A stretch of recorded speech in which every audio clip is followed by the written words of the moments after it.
মাঠের বাইরের লড়াই অনায়াসে জিতেছে ভারত, কিন্তু মাঠের বাইরে ভারত পাক লড়াই থামার নাম নেই। পাকিস্তান যদি একটা হুমকি দেয় তো পাল্টা জবাব দিতে ছাড়ছে না ভারতও। 28শে সেপ্টেম্বর এশিয়া কাপ ফাইনালে চ্যাম্পিয়ন হলে কিভাবে পাকিস্তানকে উত্তর দিতে হবে তাও ঠিক করে রেখেছে টিম ইন্ডিয়া। এশিয়ান ক্রিকেট কাউন্সিলের প্রধান মহসিন নকভি, তিনি আবার পাকিস্তানের ক্রিকেট বোর্ডের চেয়ারম্যানও। যদি ভারত চ্যাম্পিয়ন হয় তাহলে নিয়ম মতো তার হাত থেকে ট্রফি গ্রহণ করতে হবে সূর্যকুমারদের। কিন্তু সত্যি কি সেটা করবে? না। সংবাদ সংস্থা পিটিআই এর রিপোর্ট অনুযায়ী যদি ভারত 28শে সেপ্টেম্বর টুর্নামেন্টের ফাইনালে যায় তাহলে প্লেয়াররা নকভির সঙ্গে এক মঞ্চে উঠবে না।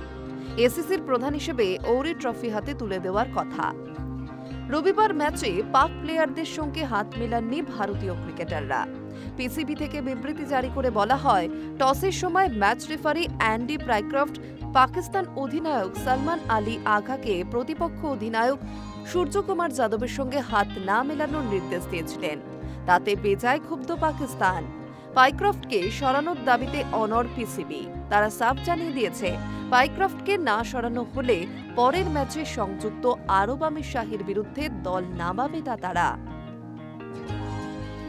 এর মধ্যে জানা যাচ্ছে, পাকিস্তান ক্রিকেট বোর্ড তাদের ক্রিকেট অপারেশনের প্রধান উসমান ওয়ালাকে সরিয়ে দিয়েছে।